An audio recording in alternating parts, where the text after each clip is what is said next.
Hi,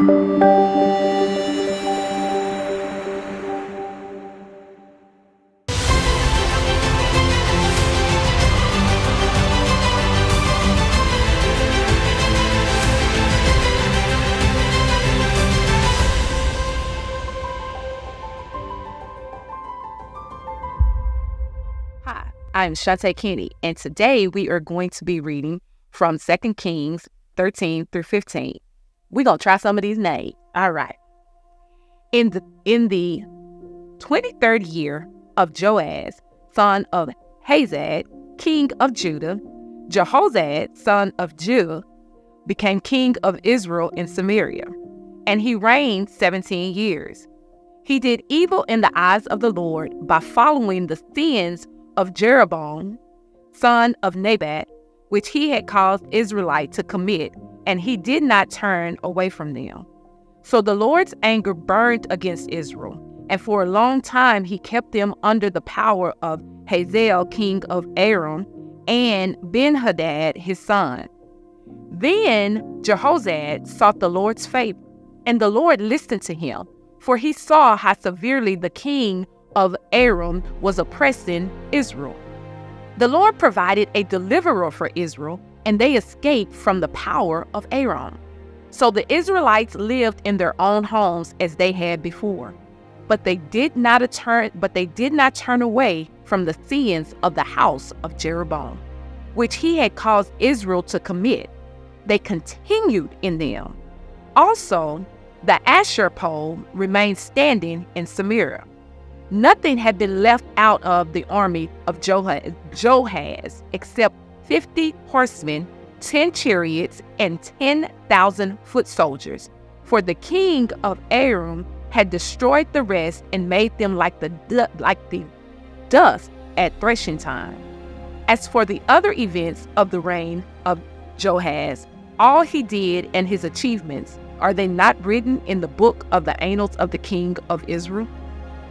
Joahaz rested with his ancestors and was buried in Samaria. And Joash, his son, succeeded him as king. In the 37th year of Joaz, king of Judah, Joash, son of Joahaz, became king of Israel in Samaria, and he reigned 16 years. He did evil in the eyes of the Lord and did not turn away from any of the sins of Jeroboam, son of Nebat, which he had caused Israel to commit. He continued in them. And for the other events of the reign of Joahaz, all he did and his achievements, including his war against Amaziah, king of Judah, are they not written in the book of the annals of the kings of Israel? Joash rested with his ancestors, and Jeroboam succeeded him on the throne. Joash was buried in Samaria with the kings of Israel. Y'all are real lucky y'all don't have to read all of these names. Now Elijah has been suffering from the illness from which he died. Joash, king of Israel, went down to see him and wept over him. my father, he cried, the chariots and horsemen of Israel." Elisha said, "Get a bow and some arrows," and he did so. "Take the bow in your hand," he said to the king of Israel. When he had taken it, Elisha put his hands on the king's hand. "Open the east window," he said, and he opened it. "Shoot," Elijah said, and he shot. The Lord's arrow of victory, the arrow of victory over Aram. Elisha declared, "You will completely destroy the Arameans at Apec." Then he said, "Take the arrows," and the king took them. Elisha told him, "Strike the ground." He struck it 3 times and stopped. The man of God was angry with him and said, "You should have struck the ground 5 or 6 times. Then you would have defeated Aram and completely destroyed it. But now you will defeat it only 3 times. Elisha died and was buried. Now Moabite riders used to enter the country every spring. Once, while some Israelites were burying a man, suddenly they saw a band of raiders. So they threw the man's body in Elisha's tomb. When the body touched Elisha's bones, the man came to life and stood up on his feet. Hazael, king of Aram, oppressed Israel throughout the reign of Jehoshaphat. But the Lord was gracious to them and had compassion and showed concern for them because of his covenant with Abraham, Isaac, and Jacob. To this day, he has been unwilling to destroy them or banish them from his presence. Hazael, king of Aram, died, and Ben-Hadad, his son, succeeded him as king. Then Joash, son of Jehoshaphat, recaptured from Ben-Hadad, son of Hazael, the towns he had taken in battle from his father Jehoshaphat. 3 times Joash defeated him, and so he recovered the Israelite towns. 16. In the 2nd year of Joash, son of Jehoshaphat, king of Israel, Amaziah, son of Joash, king of Judah, began to reign. He was 25 years old when he became king, and he reigned in Jerusalem 29 years. His mother's name was Jehohaddam. She was from Jerusalem. He did what was right in the eyes of the Lord, but not as his father David had done. In everything he followed the example of his father Joash. The high places, however, were not removed. The people continued to offer sacrifices and burn incense there. After the kingdom was firmly in his grasp, he executed the officials who had murdered his father, the king. He did not put the children of the assassins to death in accordance with what was written in the book of the law of Moses, where the Lord commanded, "Parents are not to be put to death for their children, nor children to death for their parents. Each will die for their own sin." He was the one who defeated 10,000 Edomites in the Valley of Salt and captured Selah in battle, calling it Jokathel, the name it has to this day. Then Amaziah sent messengers to Joash, son of Jehoshaphat, the son of Jehu, king of Israel, with the challenge, "Come, let us face each other in battle." But Joash, king of Israel, replied to Amaziah, king of Judah. A thistle in Lebanon sent a message to a cedar in Lebanon, "Give your daughter to my son in marriage." Then a wild beast in Lebanon came along and trampled the thistle underfoot. "You have indeed defeated Edom, and now you are arrogant. Glory in your victory, but stay at home. Why ask for trouble and cause your own downfall and that of Judah also?" Amaziah, however, would not listen.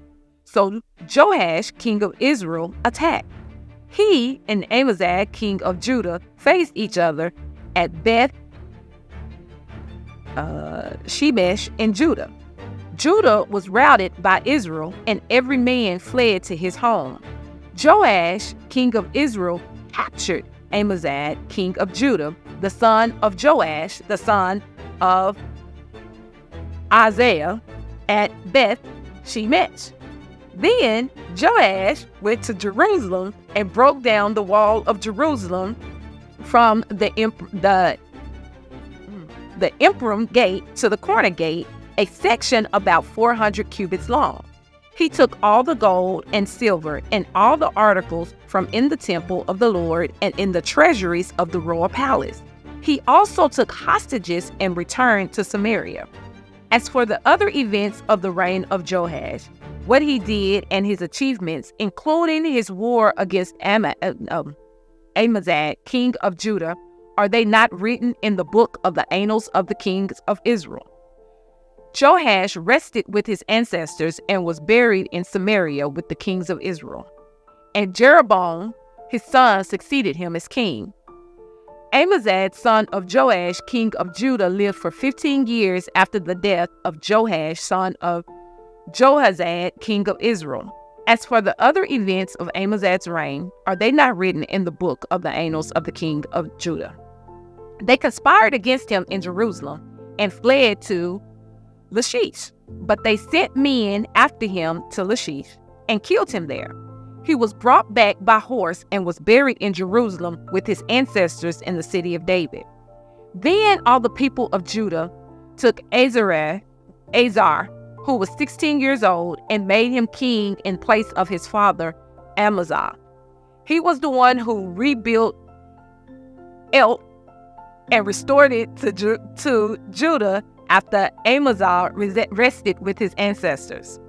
In the 15th year of Amaziah, son of Joash, king of Judah, Jeroboam, son of Joash, king of Israel, became king in Samaria, and he reigned 41 years. He did evil in the eyes of the Lord and did not turn away from any of the sins of Jeroboam, son of Nebat, which had caused Israel to commit. He was the one who restored the boundaries of Israel from Lebo Hamath to the Dead Sea, in accordance with the word of the Lord God of Israel, spoken through his servant Jonah, son of Amittai, the prophet from Gath Hepher. The Lord had seen how bitterly everyone in Israel, whether slave or free, was suffering. There was no one to help them. And since the Lord had not said he would blot out the name of Israel from under heaven, he saved them by the hand of Jeroboam, son of Joash. As for the other events of Jeroboam's reign, all he did and his military achievements, including how he recovered from Israel both Damascus and Hamath, which had belonged to Judah, are they not written in the book of the annals of the king of Israel? Jeroboam rested with his ancestors, the kings of Israel, and Zechariah, his son, succeeded him as king. At 15, in the 25th year of Jeroboam, king of Israel, Azariah, son of Amaziah, king of Judah, began to reign. He was 16 years old when he became king, and he reigned in Jerusalem 52 years. His mother's name was Jechaliah. She was from Jerusalem. He did what was right in the eyes of the Lord, just as his father, Amaziah, had done. The high places, however, were not removed. The people continued to offer sacrifices and burn incense there. The Lord afflicted the king with leprosy until the day he died, and he lived in a separate house. Jotham, the king's son, had charge of the palace and governed the people of the land. As for the other events of Azariah's reign and all he did, are they not written in the book of the annals of the kings of Judah? Azariah rested with his ancestors and was buried near them in the city of David, and Jotham his son succeeded him as king. In the 38th year of Azariah, king of Judah, Zechariah son of Jeroboam became king of Israel in Samaria, and he reigned 6 months. He did evil in the eyes of the Lord, as his predecessors had done. He did not turn away from the sins of Jeroboam, son of Nebat, which he had caused Israel to commit. Shallum, son of Jabez, conspired against Zechariah. He attacked him in front of the people, assassinated him, and succeeded him as king. The other events of Zechariah's reign are written in the book of the annals of the king of Israel. So the word of the Lord spoken to Jehu was fulfilled. Your descendants will sit on the throne of Israel to the 4th generation. Shallum, son of Jabez, became king in the 39th year of Uriah, king of Judah, and he reigned in Samaria 1 month. Then Benjamin, son of Gadi, went from Tezeroth up to Samaria. He attacked Shallum, son of Jabez, in Samaria, assassinated him, and succeeded him as king. The other events of Shallum's reign and the conspiracy he led are written in the book of the annals of the king of Israel. At that time, Benjamin, starting out from Tezeroth, attacked Tifsah and everyone in the city and its vicinity, and because they refused to open their gate. He sacked Tipsah and ripped them open at the pregnant women. Jesus. In the 39th year of Azariah, king of Judah, Menhem, son of Gadda, became king of Israel, and he reigned in Samaria 10 years. He did evil in the eyes of the Lord. During his entire reign, he did not turn away from the sins of Jeroboam, son of Nebat, which he caused Israel to commit.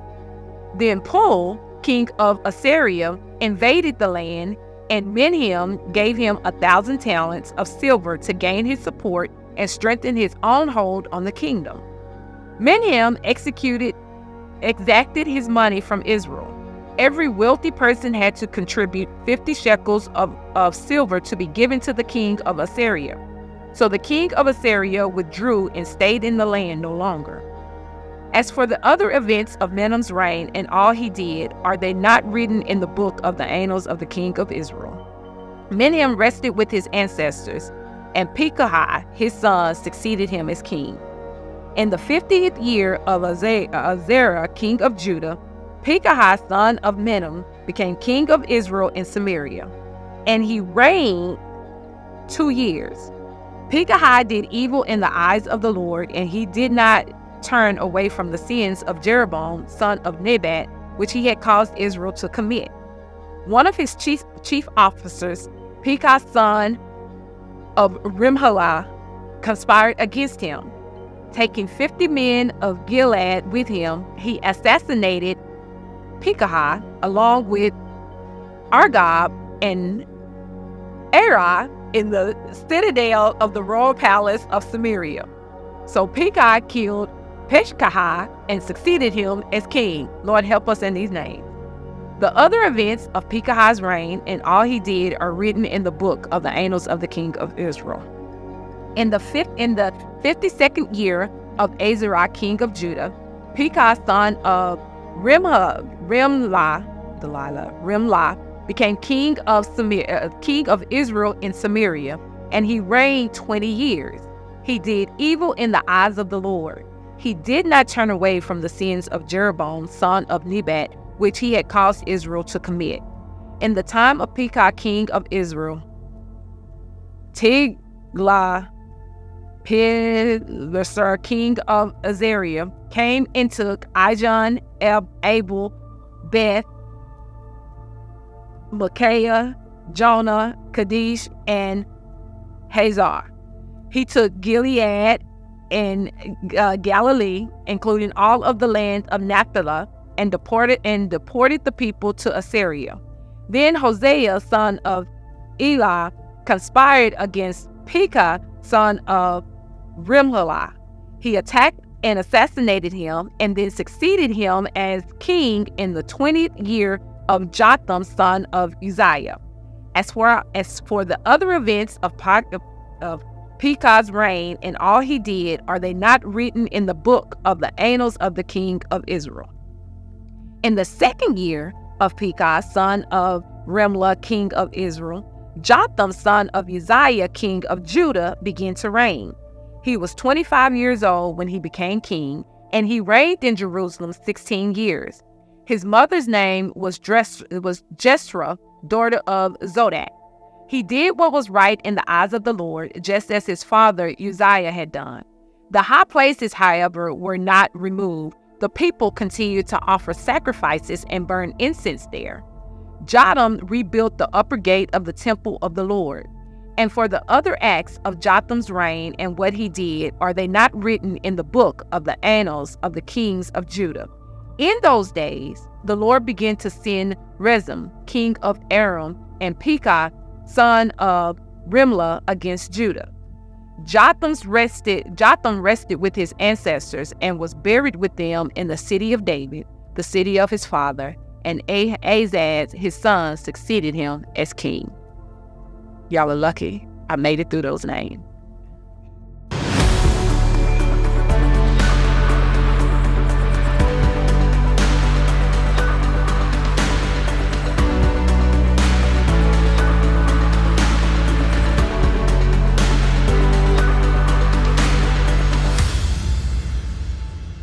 Hello and welcome to Fear into Faith Global Bible Revival, where it is our mission to get 1 million people to read the Bible cover to cover in a year. My name is Summer Day, and I am in the studio with Shawnte. It's Shawnte and Summer Day. I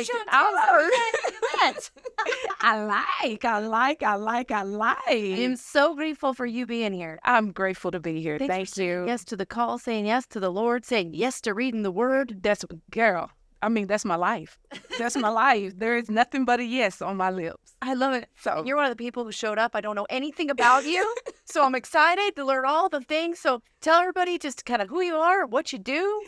I am Shawnte, a native of Dallas. I'm born and raised here. I am a full-time civil litigation paralegal. I've been doing that since I was 19 years old.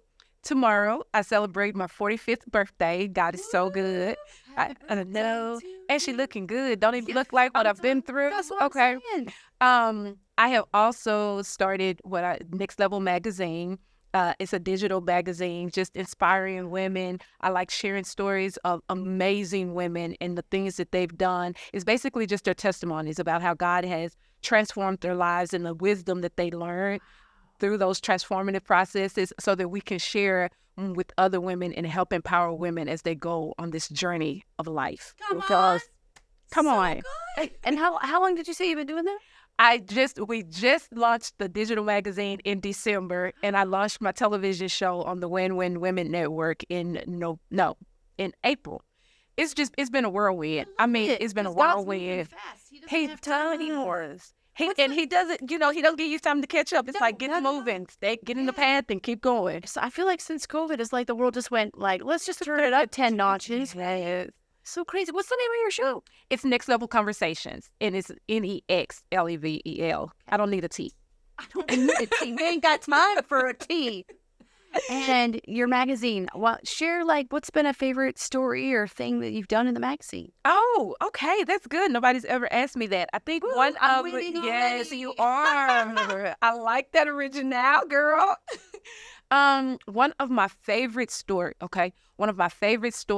was this girl named Levita.